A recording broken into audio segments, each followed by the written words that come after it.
구약성경 사사기 11장입니다. 1절부터 11절, 29절부터 40절. 잠깐 기도하겠습니다. 사랑하는 아버지, 우리가 이 시간 말씀을 묵상할 때 말씀 가운데 함께 하시고 아버지 하나님의 마음, 하늘 아버지의 마음을 우리에도 품고 이 땅을 살아갈 때 힘주시고 능력 주시옵소서, 승리케 해주시옵소서. 부탁하며 예수님의 이름으로 기도합니다. 아멘.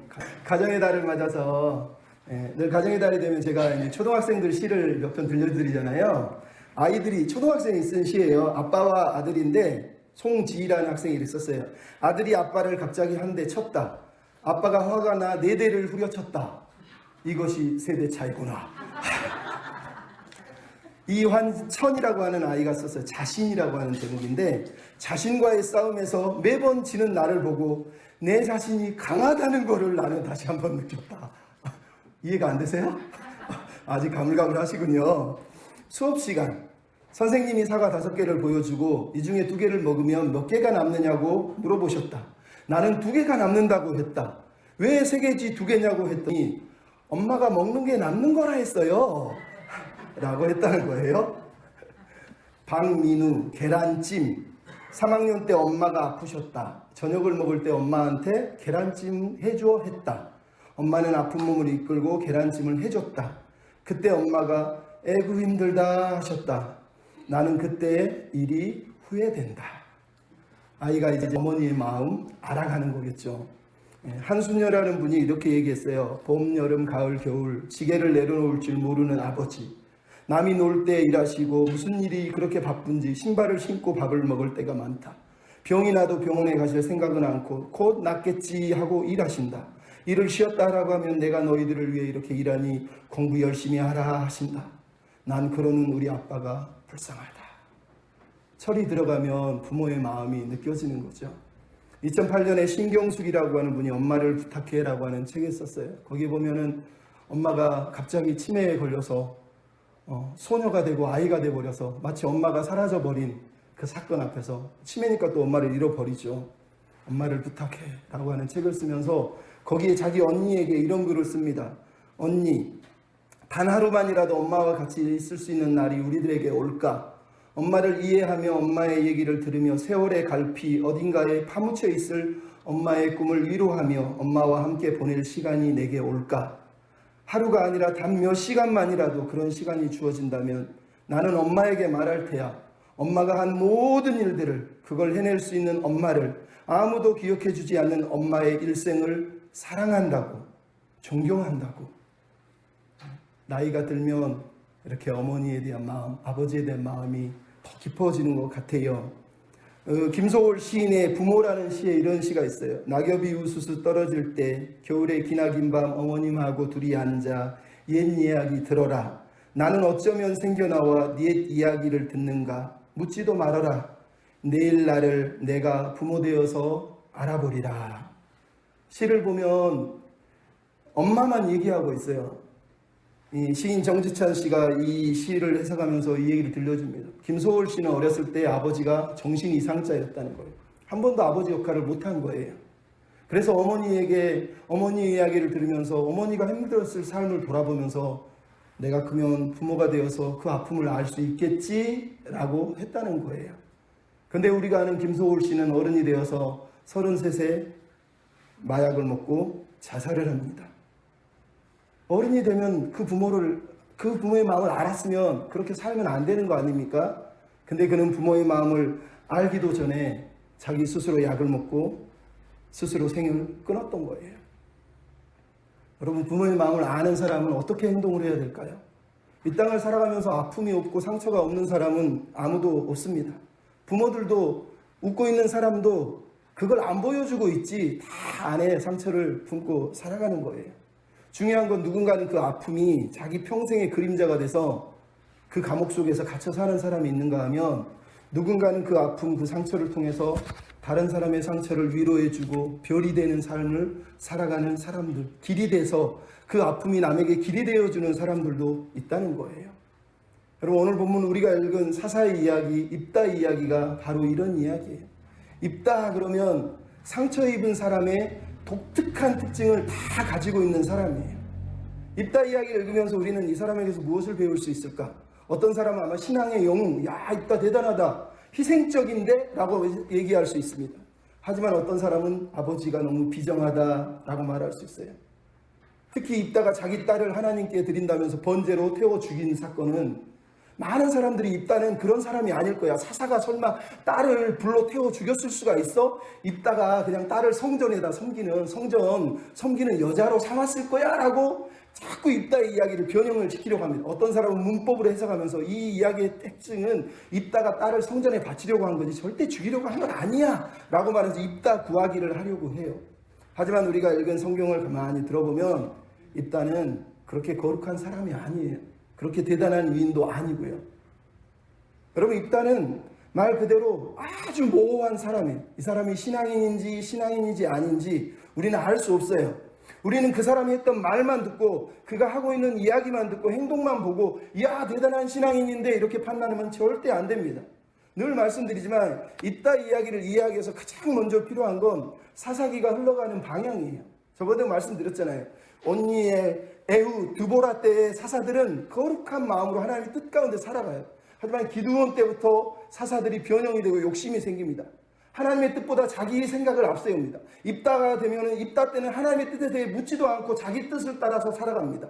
삼손이 되면 아예 자기 욕망의 포로가 돼서 하나님과 상관없이 살아갑니다. 이게 사사기가 흘러가는 내용이에요. 그러니까 사사기 기자가 지금 입다 이야기를 들려주고 있는 이유는 이렇게 못난 사사들을 통해서라도 하나님은 자기 백성을 구원하시려고 하는 하나님의 사랑이 포기하지 않는 사랑이 있었다는 것을 들려줄 뿐만 아니라 사사들이 얼마나 타락했는지 하나님의 사랑을 받음에도 불구하고 계속해서 타락해서 사사들의 마지막 삼손 때 이럴 때는 완전히 사사 같지 않은 사사, 목사 같지 않은 사사, 세상에 물들어버린 목사가 있었다라고 우리식으로 표현하면 그런 일이 벌어졌다고 말하는 거예요. 말 그대로 입다는 중간에 있는 사람이에요. 기드온은 하나님의 음성을 듣다가 갑자기 세상으로 돌이킨 사람이면 입다 같은 사람은 하나님과 상관이 없는데 말은 막 기독교적인 언어를 하는데 실제로 세상에 딱 발을 담그고 있는 사람. 삼손은 아예 저쪽으로 가서 세상에 푹 빠져 사는 사람이라는 얘기를 하고 있단 말이에요. 제가 말씀드렸잖아요. 여러분은 이 중에 어떤 삶을 살고 있습니까? 온니엘, 에후, 드보라, 기드온, 입다, 삼손.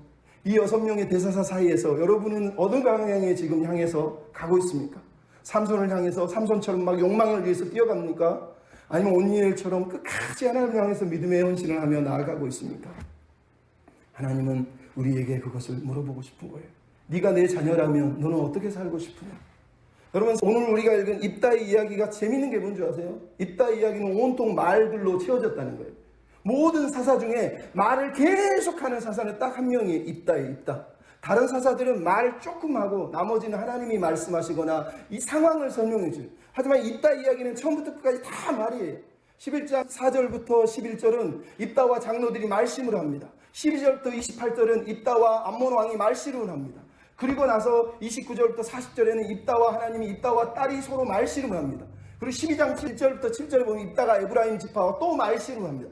온통 입다 이야기는 입다의 말로 가득 채워져 있다는 거예요. 말 그대로 말들의 잔치가 이 입다 이야기 속에 벌어지고 있는 거예요. 암몬이 쳐들어왔는데 전쟁 이야기는 32절, 33절에 딱 2절로 기록되어 있어요. 하나님이 도와주셔서 암몬에게 항복을 받아냈다는 거예요.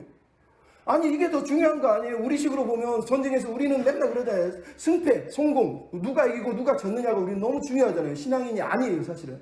지금 사사기 기자는 전쟁에서 이기고 지는 게 중요한 게 아니라는 거예요. 더 중요한 게 있다는 거예요. 왜? 입다 이야기를 들어보니까 입다는 온통 말밖에 없다. 말밖에. 말로 모든 걸 다 해결하는 것 같은데 결국은 말로 망한 사람이 있다라는 얘기를 하는 거예요. 왜 이런 얘기를 사사기가 들려주냐고요? 그 당시가 그랬다는 거예요. 말로는 번듯하게 하나님께 영광, 하나님의 이름을 들먹이며 살았지만 실제로 그들의 마음엔 하나님에 대해, 말씀에 대해 전혀 관심이 없었던 시대를 살았던 그 사람의 대표적인 인물이 바로 입다였다라고 우리에게 말하는 거예요. 아버지께서 포도원에 가라 그랬더니 첫째 아들이 네 알았어요 그러고는 질 보러 간 거하고 똑같다는 얘기예요. 말로는 열심히 하나님의 사랑을 떠들지만 실제로는 하나님과 상관없이 자기 마음대로 살았던 사람이 입다였다라고 말하는 거예요. 그 인생은 상처가 많았는데 그 상처를 길이 되고 별이 되는 삶으로 살아낸 게 아니라 그 상처에 갇혀서 살았다는 거예요. 그게 슬픈 거예요. 아버지의 마음이 그래서 아프신 거예요. 입다 이야기를 우리가 읽는 이유는 하나님 아버지께서 우리를 바라보실 때 너 혹시 입다 아니니? 라고 물어보실 수 있다는 거예요. 에밀리 디킨슨이라는 시인이 짧은 노래라는 시를 썼어요. 이렇게 되어 있습니다. 한 가슴에 난 상처를 치유해 줄 수 있다면 난 헛되이 산 것이 아니리라. 한 인생의 아픔을 달래줄 수 있다면, 한 고통을 위로할 수 있다면, 기운을 잃은 한 마리의 개똥치바기를 둥지에 데려다 줄 수 있다면 나는 헛되이 산 것이 아니니라.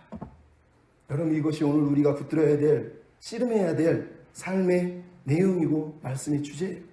우리의 삶에 아픔이 있어요. 상처가 있어요. 근데 그 상처를 통해서 누군가의 상처를 치유해주고 위로해주고 길이 되고 별이 되는 삶을 산다면 아버지 하나님은 너무 기뻐할 거예요. 하지만 상처에 파묻혀서 상처 속에서 침몰되어 죽어봐 얼마나 하나님 마음이 아프시겠습니까?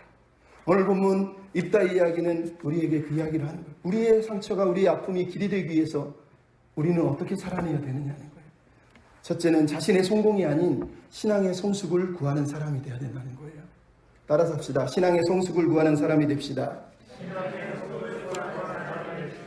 성숙함을 구하라는 거예요. 성공을 구하지 말고. 성공은 하나님 앞에 아무것도 중요하지 않아요. 전쟁에 이기고 지는 건 하나님에게는 아무 문제가 아니에요. 하나님이 원하는 건 이 사람이 성숙해 가느냐 성장해 가느냐를 보는 거지, 네가 얼마나 기도해서 많이 능력받아서 은혜 받아서 많이 누리느냐는 하나님의 관심이 아니라니까요. 오늘 본문의 입다 이야기는 1절부터 시작하잖아요. 길르앗 사람 입다. 우리 이미 10장에서 야일이라고 하는 사사가 30명의 아들들을 데리고 길르앗 땅을 다스렸다는 걸 알 수 있어요. 근데 야일이 30명의 아들들을 데리고 다스렸던 그 길르앗 땅에 입다가 이제 태어나서 살아냈다고 말하고 있는 이야기를 통해서 우리는 야일이라고 하는 사사가 얼마나 어리석은 삶을 살았는지를 오늘 본문에서 잠깐 생각해 볼 필요도 있지만, 어쨌든 중요한 건 길르앗의 아들 입다는 뭐라고 그랬습니까? 큰 용사라는 거예요. 전쟁에 능하다는 뜻이에요. 아주 싸움을 잘한다는 뜻이에요. 근데 바로 이어서 뭐가 나옵니까? 기생의 아들. 히브리어는 창녀라는 뜻이에요. 그냥 노래 부르는 무녀라는 뜻이 아니라 창녀의 아들이라는 뜻이에요. 그러니까 창녀의 아들이에요. 엄청난 용사고 전쟁에 능하고 엄청나게 탁월한 능력을 가졌는데 그 사람의 뒤에는 그림자가 드리워져 있죠. 기생의 아들. 형제들조차도 너는 우리 아버지의 아들이 아니지 하고 2절에 보면 집에서 쫓아내버렸다고 말하는 거예요. 말 그대로 상처로 가득 차 있는 사람이에요. 그래서 그가 도망자로 쫓겨나서 3절에 보니까 잡류들, 말 그대로 인생을 허비하고 무의미하다 생각하는 사람들과 더불어서 살면서 출입하였다라고 하는 히브리어 단어의 야차, 쫓아다니고 탈취하다라는 뜻이에요. 그러니까 산적처럼 약탈하며 살았다는 얘기를 사실은 하는 거예요. 그는 어려서부터 상처를 가진 사람이에요. 그 상처를 가지고 그가 하나님 앞에서 그 상처를 아름답게 치유해가면서 성숙한 삶의 길을 갈 수도 있었지만, 반대로 상처는 덮어버리고 자기 능력만 의지해서 자기 능력만 바라보고 사는 사람의 길을 갈 수도 있었다는 거예요. 근데 중요한 건 입다는 어떻게 살았다고요? 평생 자기 상처를, 응어리를 숨기고 덮고 자기 능력을 자랑하고 자기를 드러내기 위해서, 남들한테 자기를 보여주기 위해서 살았다는 얘기를 우리에게 들려주는 거예요. 겉으로 보면 자수성가한 거예요. 대단한 사람의 대단한 업적을 이룬 거지만 그 안에 상처가 치유되지 않았다는 거예요. 여러분, 하나님 우리에게 비전을 주시잖아요. 비전은 어떻게 온다고 그럽니까? 주신 것, 내가 가진 아픔, 그리고 부담감. 이게 하나님이 우리를 일하시는 통로예요. 가진 것이 있으면 그것을 통해서 하나님께 영광을 돌려요. 아픔이 있으면 아픔을 통해서 하나님은 다른 사람을 치유하게 만드세요. 부담감이 있으면 그 부담감 때문에 그 사람을 섬기게 만드세요. 이게 하나님의 비전이 이루어지는 방식이란 말이에요. 그래서 헨리 나우엔 같은 사람은 상처 입은 치유자라는 단어를 통해서 예수님도 상처 입은 치유자였던 것처럼 우리도 상처 입은 치유자라는 거예요. 무슨 얘기입니까? 남의 아픔을 아는 방법은 내가 아파보지 않으면 모른다는 거예요. 예수님은 우리와 똑같은 육체를 가졌지만 고통을 당하시고 상처를 받으시고 아픔을 가지셨기 때문에 우리를 위로하실 수 있고 동정하실 수 있는 분이라고 성경이 말하잖아요. 예수님이 상처 입은 치유자예요. 우리는 그러면 어떻게 살아가는 거예요? 우리도 그렇게 살아야 된다는 거예요. 우리가 저 사람의 아픔을 모르면서 상처를 모르면서 자꾸 비판하고 지적질하는 건 하나님 기뻐하는 게 아니에요. 그 아픔을 보듬어주고 그 상처의 치유자 되는 길은 내가 그 아픔을 공감하고 동정하는 거예요. 하나님 그걸 원하신다니까요. 근데 입다는 그 삶을 못 살았다는 거예요. 아마 입다가 하나님께 이렇게 기도했을 거예요. 어느 날 장미꽃이 하나님께 원망했어요. 하나님, 왜 나에게 장미꽃만 주시지 가시를 주셨습니까? 장미꽃만 주시면 되잖아요. 왜 가시를 주셨냐고요? 하나님이 말씀하셨습니다. 얘 무슨 소리니? 넌 가시나무인데 내가 장미꽃을 준 거야. 넌 가시나무인데 내가 장미꽃을 준 거라니까? 여러분, 그게 우리의 삶이에요. 여러분, 장미꽃 같으세요? 죄송하지만 우리는 다 가시나무예요. 하나님이 이 가시나무 같은 인생에 장미꽃을 허락하신 거라니까요. 그러니까 우리가 묵상할 내용은 가시를 붙드는 게 아니라 장미꽃을 주셨네요 라고 하는 거예요. 그게 신앙이 성숙해가는 방법이란 말이에요. 근데 여러분, 오늘 본문 4절부터 11절에 이스라엘 길르앗 장로들과 입다가 대화를 하고 있어요. 우리가 10장에 보면 이미 10장의 17절 18절에 이스라엘 길르앗 장로들이 암몬이 쳐들어오는데 앞에서는 하나님께 회개하면서 도와주세요 그러더니 뒤로 가서는 자기들끼리 이스라엘의 머리를 누구를 세울까 하면서 자기들끼리 해결하려고 했던 내용이 나온단 말이에요. 근데 아무리 찾아와도 방법이 안 보이니까 드디어 이들이 입다가 있지, 저놈이 싸움을 좀 잘하니까 저놈을 데려다가 이 문제를 해결하자 그러고 이스라엘의 장관으로 입다를 세우려고 입다에게 찾아와서 너 우리 장관 해라 이렇게 얘기하고 있어요. 장관이란 단어는 그냥 군사적인 장관, 용병을 말하는 거예요. 네가 용병 대장이 되라고 얘기하는 거예요. 근데 입다가 뭐라 그럽니까? 야, 니네들이 우리 아버지 집에서 나를 미워해서 나를 쫓아낼 때 같이 도와준 거 아니야? 왜요? 길르앗 장로들이 누굽니까? 사실은 야일의 30명의 아들들, 그냥 어린 나귀를 타고 부를 누리며 살던 놈들이, 그 길르앗의 아들들 중에 그런 사람들이 다스리던 때에 얼마나 입다의 기생 출신이 천박했겠어요. 그러니까 쫓아낸 거 아니에요. 이제 와서 날 도와달라고 이렇게 안 해. 어떻게 보면 이런 얘기 아닙니까? 그랬더니 장로들이 두 번째 뭐라 그럽니까? 너 장관하지 말고 머리를 해라. 이렇게. 이 머리라는 말은 로시, 리더십을 말하는 거예요. 리더가 된다, 사사가 되라는 뜻과 똑같은 거예요. 그러니까 말 그대로 이제는 입다가 원하는 방향으로 흘러가고 있는 거죠. 여러분, 이 이야기 속에서 웃긴 게 뭡니까? 처음에는 장관 되어달라고 분위기가 장관으로 안 먹히네? 너 이제 머리 세워줄게. 여러분, 이게 무슨 얘기 같습니까? 장로들이 지금 하고 있는 게 뭐예요? 자기들의 권력과 자기들의 안위를 유지하기 위해서 입다와 딜을 하고 있는 거예요. 딜을 하고 있는 거예요. 거래를 하는 거예요. 입다는 어떻습니까? 지금 나라가 국군이 풍전등화에 이르렀는데 장관이면 어떻고 머리면 어떻습니까? 당장 가서 하나님의 백성을 구해야지, 이 마음이 들어야 되는 거 아닙니까? 근데 입다는 상처가 치유되지 않았어요. 뭐라고요? 니네가 나 쫓아낼 때는 어때고 장관 그따위 필요 없어, 머리는 몰라, 이러고 있는 거란 말이에요. 그래서 결국은 입다의 치밀한 계획에 의해서 그가 머리가 되고 장관이 됐다고 11절에 말하는 걸 우리가 보게 되는 거예요. 여러분, 이 이야기 속에 들려주고 있는 입다와 장로들의 이 말씨름 속에서 우리에게 들려주고 있는 내용이 뭡니까? 두 진영이 하나님의 나라, 하나님의 뜻, 하나님을 향한 기도가 아니라 자기들끼리 자기 이익을 위해서, 자기 성공을 위해서, 자기 자리를 지키기 위해서 서로 딜을 하고 있고 아주 계산적으로 말싸움을 하고 있다는 걸 우리에게 보여주고 있다니까요. 그 중에 하나가 입다라는 거예요. 근데 그 입다가 8절, 9절에 뭐라고 그럽니까? 갑자기 내가 하나님이 나를 도와주셔서 암몬을 물리치면 내가 너희들의 머리가 되는 거 맞느냐? 그랬더니 10절에 장로들이 여호와께서 우리의 증인이시다. 그리고 11절에 미스바에 가서 하나님 앞에 다 아뢰고 맹세의 제사를 드렸다라고 들려주고 있어요. 이것만 보면 마치 입다나 장로들이나 모두가 거룩한 신앙의 사람인 것처럼 우리에게 보여주고 있어요. 하지만 좀 전에도 말했잖아요. 장로들은요, 처음부터 하나님께 회개하고 울고 불고 했음에도 10장 17절 18절에 보면 뭐라고 그럽니까? 하나님의 뜻도 기다리지 않고 자기들이 방법을 찾고 머리를 찾다가 그 머리로 입다를 세웠다는 걸 우리에게 들려주고 있는 거잖아요. 즉 장로들은 여전히 하나님의 뜻하고 상관없이 입다를 하나님이 세운 사사가 아니라 자기들이 인간 사사를 그냥 세워버린 거예요. 사울 왕을 이스라엘 백성이 왕으로 세운 거하고 똑같은 거예요. 하나님 뜻하고 상관없이 입다를 딱 세워버렸단 말이에요. 그러니까 지금 이들이 여호와께서 증인이시다, 이 말은 그들이 진짜 하나님이 증인이라고 믿는 게 아니에요. 그 당시 우리식으로 말하는 기독교 문화 속에 살면서 기독교 언어를 던지는 거예요. 하나님이 다 보고 계시지. 하지만 그들은 하나님과 상관이 없는 사람이에요. 입다는 어떻습니까? 만일 여호와께서 암몬을 내게 넘겨주시면 이라고 하는 단어를 지금 9절에 쓰고 있어요. 근데 이게 신앙 고백입니까? 우리는 그렇게 느낄 수 있지만 이거는 영적인 포장에 가까운 거예요. 그는 지금 하나님께 기도하지도 않고 물어보지도 않고 하나님을 향해서 어떤 요구도 하지 않아요. 단지 하나님의 이름을 들먹이면서 마치 자기가 신앙적으로 무척 괜찮은 사람처럼 자기를 포장하고 있는 거예요. 내가 머리가 되고 리더가 되는데 하나님 도와주면 니네들을 그렇게 해줄 거지 라고 말하면서 지금 타협을 하고 있단 말이에요. 타협. 그러니까 이들의 말잔치 대화 속에는 하나님이 없어요. 하나님의 뜻도 없어요. 하나님을 향한 고민도 없어요. 하나님을 향한 기도의 내용도 들어있지 않다니까요. 그럼 슬프지 않습니까?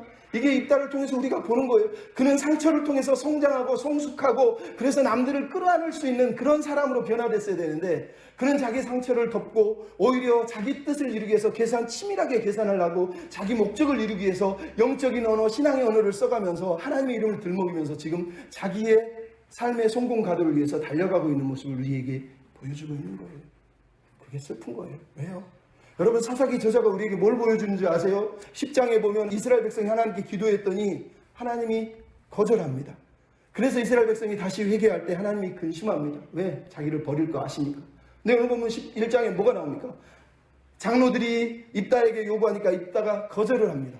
하나님이 하셨던 거하고 똑같아요. 근데 다시 장로들이 와서 머리를 뒤밀어 내주니까 하나님은 아파하셨는데, 왜냐하면 본심이 아닌 건 알기 때문에 아파하신 건데, 입다는 그런 하나님의 마음을 몰라요.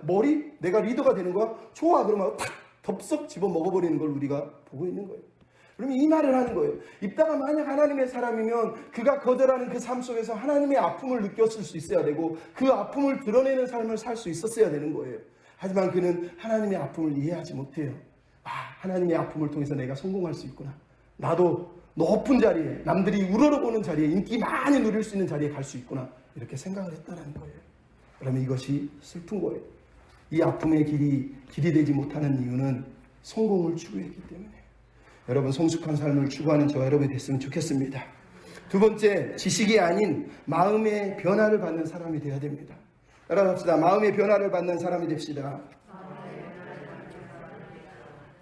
12절로 28절 우리가 안 읽었지만 입다가 리더가 된 다음에 암몬 왕에게 사자를 2번 보내서 너희들 왜 우리나라 침공하느냐라고 물어봅니다. 그랬더니 암몬 왕이 이럽니다. 이 땅은 원래 우리 땅인데 니네들이 뺏어갔잖냐? 라고 얘기합니다. 그랬더니 입다가 암몬에게 4가지의 답변을 내놓습니다. 하나는 역사적인 답변. 하나님이 출애굽 때 너희들과 싸우지 않게 하셔서 우리는 너희 모압과 암몬과 싸운 적이 없고 아모리 왕 시온이 대들어서 아모리 땅만 취한 거다. 이 땅은 아모리 땅이지 니네 땅이 아니야 라고 얘기합니다. 두 번째, 하나님이 주신 거야 라고 하는 신학적인 답변을 합니다.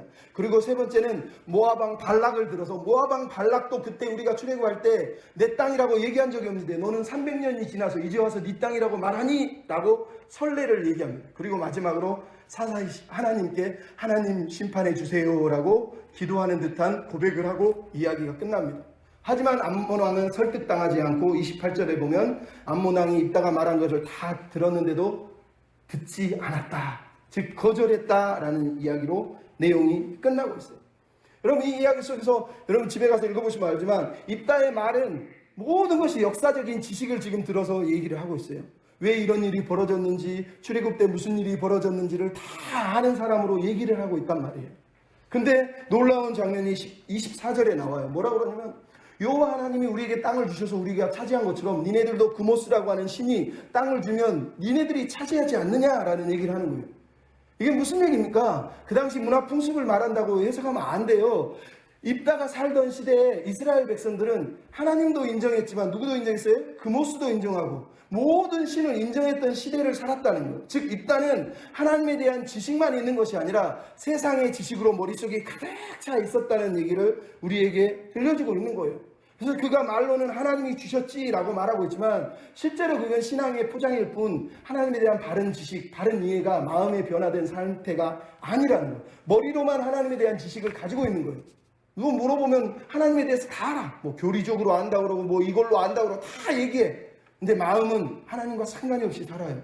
그럼 이게 문제라는 거예요. 입다가 지금 그 아픔이 성숙함으로 못 나가는 이유가 뭐예요? 머릿속에 지식은 살아있는데 마음이 하나님의 마음을 품지 못하고 하나님의 뜻 가운데 서지 못하고 하나님의 뜻 앞에 서 있지 못하다는 거예요.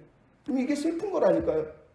제일 아이러니한 게 뭐예요? 27절에 나와 있죠. 여러분 27절을 한번 보십시오. 한번 읽어볼까요? 27절 시작. 내가 내게 죄를 짓지 아니하였거늘 내가 나를 쳐서 내게 악을 행하고자 하도다. 원컨대 심판하신 여호와께서 오늘 이스라엘 자손과 암몬 사이에서 판결하시옵소서.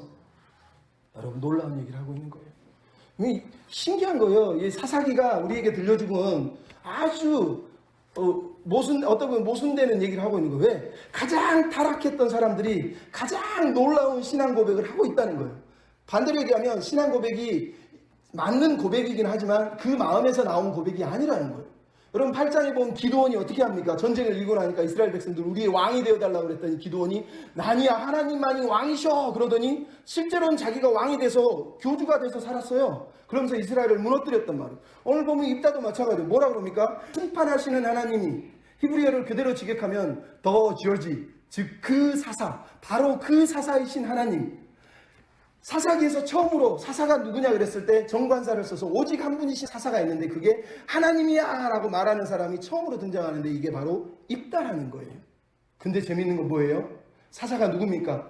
사사라는 뜻이 옆에 뜨는 결정하다, 심판하다, 판결하다는 뜻이에요.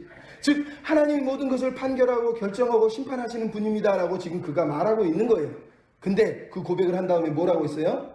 자기가 모든 것을 결정한다는 거예요. 여러분 이게 아이러니한 거예요. 기드온이나 입다나 말로는 하나님의 영광, 하나님의 이름, 하나님은 왕이시고 하나님은 사사시고 엄청나게 얘기했는데 실제로 그 마음은 하나님을 왕으로 모실 생각이 없고 하나님을 사사로 모실 생각이 없었다는 얘기를 하고 있는 거예요. 그죠? 남들에게 영적으로 잘 보여서 자기 권력을 독점하기 위해서 신앙의 언어를 쓰고 있는 거예요. 남들에게 나 이 정도면 영적으로 괜찮지 않아? 그러니까 내가 이 정도 누려도 되지? 라고 말하는 거하고 똑같다는 얘기를 하고 있는 거예요. 그럼 이 이야기의 문제가 뭐예요? 고백이 문제가 있었나요? 아니요. 내용이 문제가 있었나요? 아니요. 그럼 뭐가 문제예요? 그 사람의 마음, 지성, 이성, 세계관. 이게 문제예요. 여기서 말하는 마음은 하트가 아니라요. 마인드라고 말하는 지성을 말하는 거예요. 사도 바울이 로마서 12장 2절에 보면 너희는 이 세대를 본받지 말고 마음을 새롭게 함으로 변화를 받아 라고 얘기합니다. 여기서 이 세대를 본받지 말라는 단어가 무슨 뜻이냐면 세상 틀에 찍히지 말라는 거예요.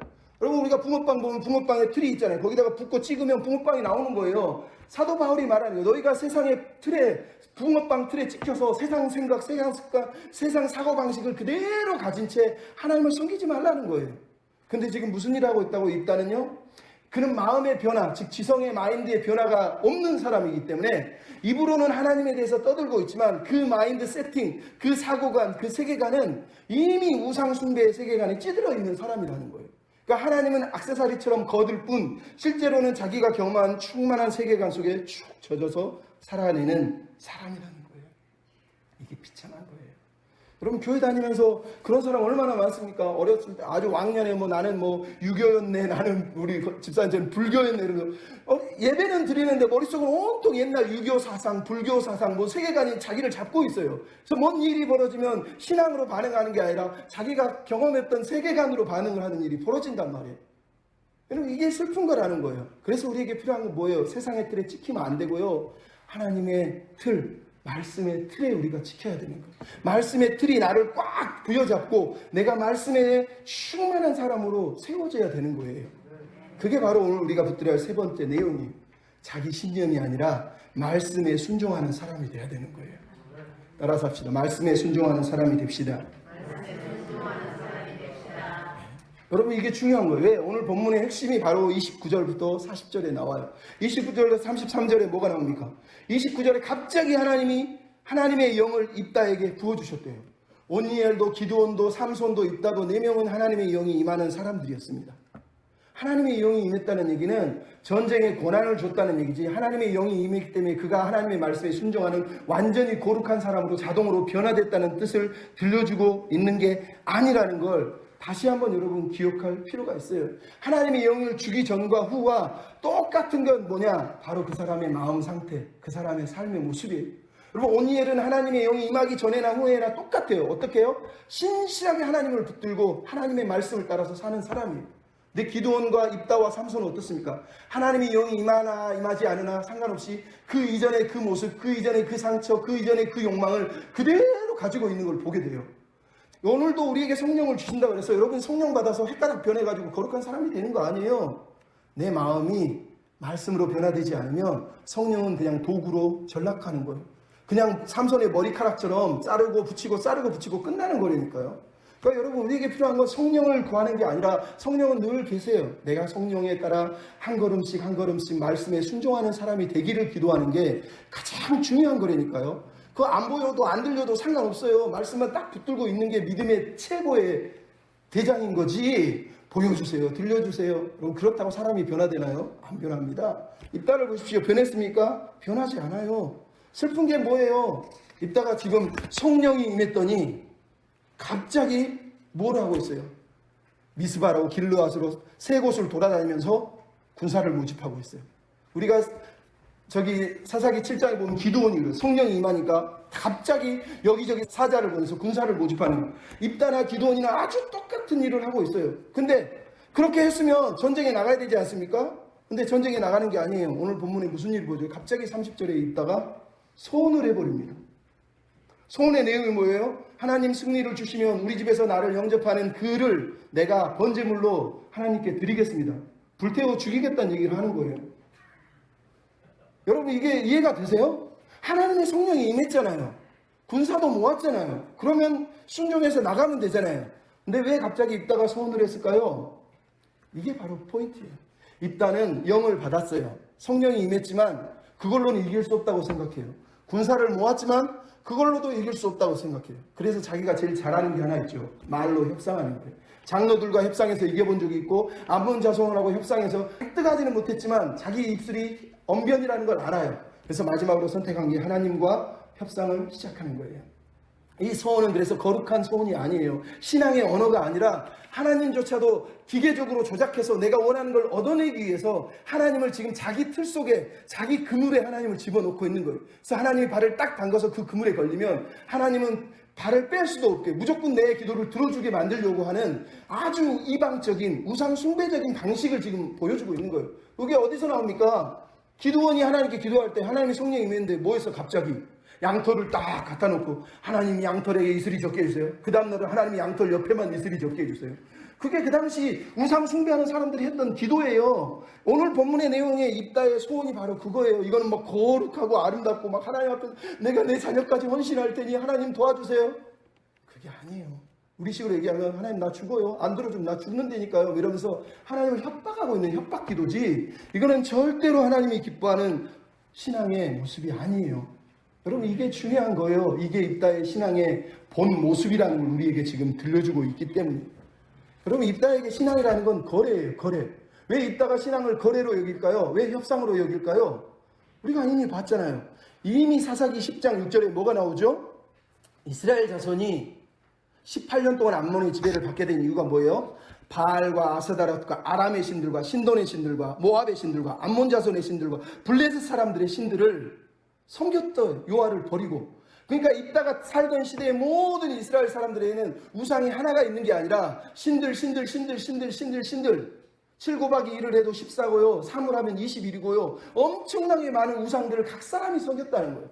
그러니까 이따가 입으로는 하나님을 얘기하지만 그건 이스라엘 사람들 다 입으로는 얘기했어요. 하지만 그들을 붙들고 있는 건 그 당시 우상들이에요. 우상의 신들. 뭐라 그럽니까? 왜 모압의 그모스 신을 갑자기 이따가 얘기합니까? 그는 그모스 신에 대해서 너무 잘 알아요. 그모스나 몰렉은 사실 이따가 표현을 바꿔서 했지만 그모스나 몰렉이라는 신은 하나는 모압의 신이고 하나는 암몬의 신이에요.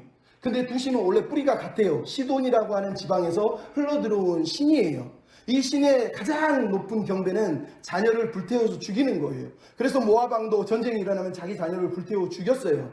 그러니까 지금 이 입다라는 사람이 소원을 하는 이유가 뭐예요? 자기가 종교생활을 하면서 신앙생활을 하면서 지금 살아온 삶을 가만히 돌아보는데 사람들이 최고의 희생이라고 하는 게 자녀를 불태워 죽이더라는 거예요. 그래서 지금 소원을 하는 거예요. 하나님, 내 기도 들어주면 이 자녀 당신께 번제로 드리겠습니다. 여러분 입다는 하나님을 믿고 있는 게 아니라 몰렉과 그모스라고 하는 이방신을 지금 삶의 온전한 체계로 믿고 있는 거예요. 머리로만 하나님이라고 부르고 있는 거라니까요. 그래서 딸을 번제로 드리겠다라고 우리에게 말하고 있는 거예요. 얼마나 비참합니까? 여러분 많은 사람들이 사사가 그럴 리가 있냐? 아니야. 입다는 딸을 불태워 죽이려고 한 게 아니야. 이렇게 막 입다 구출 작전을 막 벌이려고 합니다. 어떤 사람은 문법을 막 조사하고 뭐 앞뒤 뭐 연계형이 뭐니 조사하면서 입다는 절대 딸을 죽이려고 한 게 아니라 그냥 성전에서 평생 처녀로 살게 한 거야 라고 얘기합니다. 근데 여러분 34절에 보십시오. 첫 마디가 뭡니까? 보라! 지금 이거는 사사기 저자가 하는 얘기. 입다가 소원을 했는데 32절 33절에 전쟁이 딱 끝나버렸어요. 딱 두 절로 끝나요. 전쟁은 아무 의미가 없어요. 사사기 저자가 들려준 거. 보라 34절에 뭐가 나와요? 그의 딸이 문안 동료가 문 앞에서 춤추며 맞이하러 나왔다는 거예요. 이게 무슨 얘기예요? 지금 우리한테 하는 거예요. 여러분 보세요. 지금 누가 나온 줄 아세요? 저거 보세요. 저거 입다가 소원인데 큰일 났네요. 딸내미가 나네. 그것도 하나밖에 없는 애동딸이 나왔네요. 우리한테 지금 이렇게 얘기를 하고 있다니까요. 근데 35절에 입다가 뭐라고요? 내가 여호와께 입을 열었으니, 내가 내 입을 여호와께 열었으니 돌이킬 수가 없다는 거예요. 이게 무슨 얘기예요? 하나님의 뜻이 있었다는 뜻이에요? 아니요. 자기 스스로 자기 혼자 소원하고 자기 혼자 결정해서 지금 자기 혼자 딸을 죽이기로 마음을 먹었는데 이것을 돌이키지 않겠다는 거예요. 왜요? 사람들에게 소원했잖아요. 하나님께도 소원했잖아요. 내가 했으니까 남들이 나를 보고 우러러 보게 해야지. 권력을 유지하려면, 그 권력을 지키려면, 리더의 자리에 계속 있으려면 자기를 하찮게 여기면 안 되잖아요. 내 입으로 한 말은 지켜야지. 그래서 딸을 죽이기로 결정했다는 거예요. 그럼 그랬더니 딸이 아버지 잘하셨습니다. 아버지 하나님께 소원한 걸 이루십시오. 그러면서 무척 신실한 모습을 보여주고 있잖아요. 그러면서 자기가 처녀로 죽는 게 너무 서럽지만 2달만 산에 가서 친구들하고 있다가 내려와서 그때 아버지의 뜻을 이루세요. 그랬더니 나중에 있다가 그 소원을 행했다라고 얘기하고 있어요. 그럼 여러분 여기서 잊지 말아야 될 게 있습니다. 소원은요 무조건 지키는 게 아니에요. 어떤 사람은 시편 51편을 들어서 해로울지라도 소원을 지켜야 된다고 말하는데요. 그거는 소원의 내용이 무엇이냐에 따라서 틀리는 거예요. 여러분 소원은요. 율법에 보면 레위기 27장에 보면 소원을 누가 했을 때 그것을 돈으로 환속할 수가 있어요. 20세에서 60살, 60세에 이르는 여자일 경우는 30세겔만 내면 소원 안 지켜도 되고 5살에서 20살 여자는 13개월만 내면 그 소원 취소해도 돼요. 민수기에 보면 이렇게 나와요. 여자가 어려서 소원한 것이 잘못됐을 때 아버지가 그 소원을 무효할 수 있다. 부녀가 소원을 잘못했을 때 아버지가 그 소원을 무효로 할 수 있다고 얘기하고 있어요.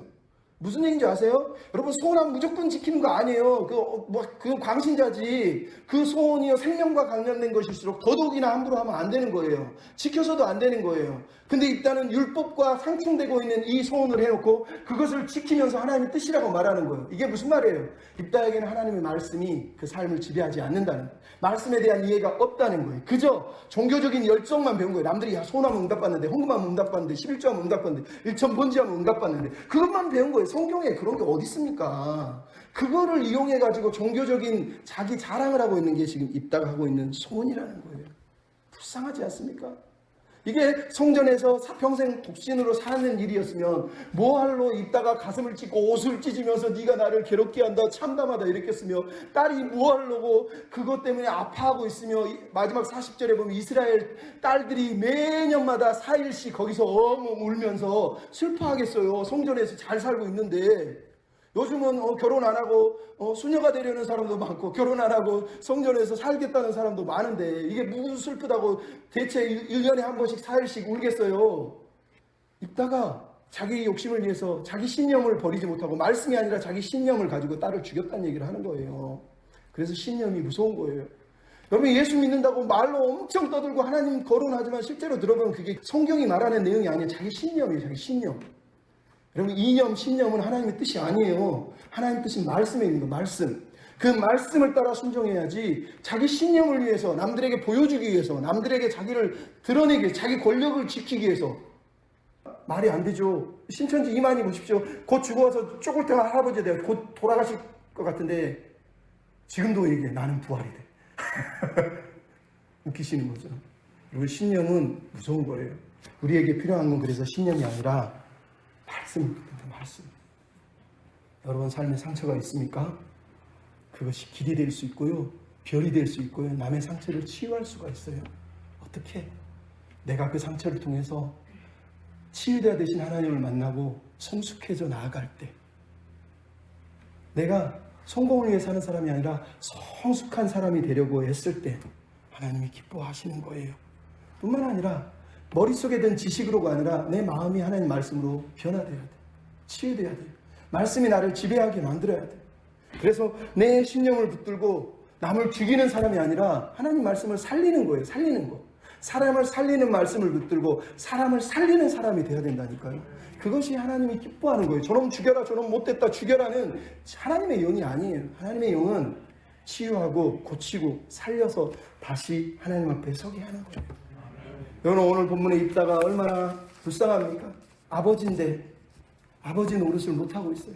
어려서 상처를 감당하지를 못해서 자기 딸조차 자기 상처 때문에, 자기 신념 때문에, 자기 욕심 때문에 불에 집어 던져야 되는 일이 벌어졌다니까요.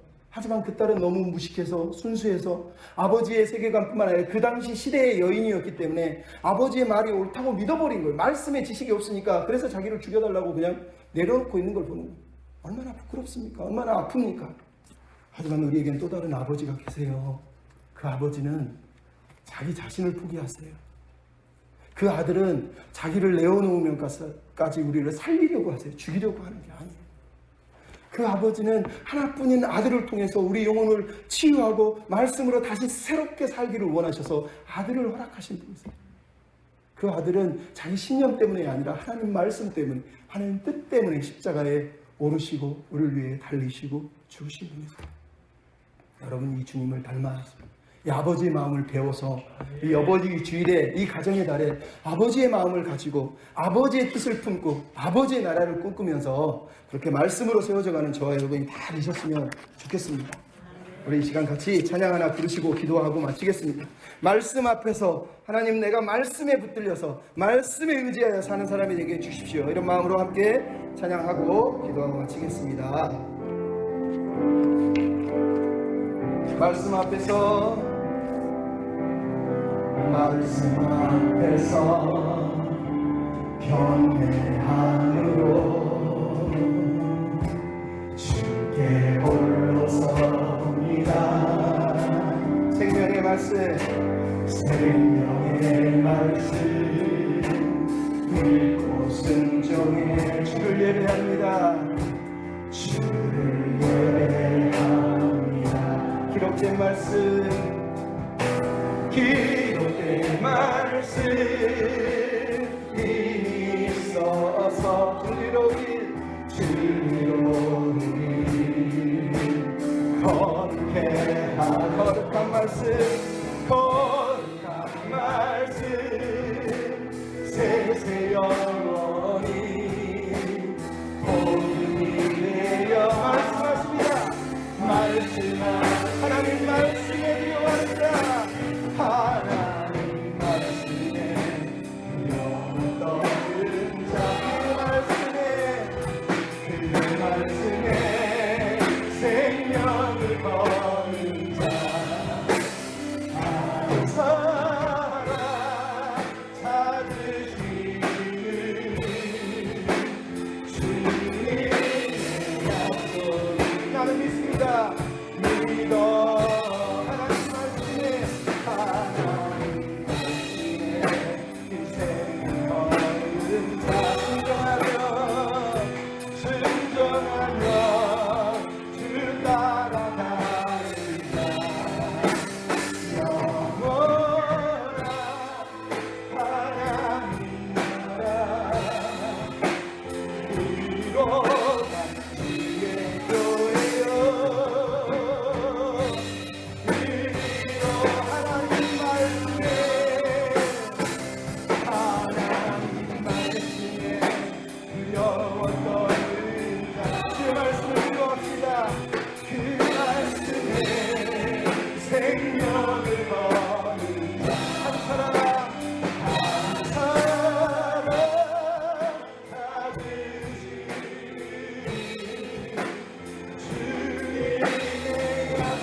당신의 삶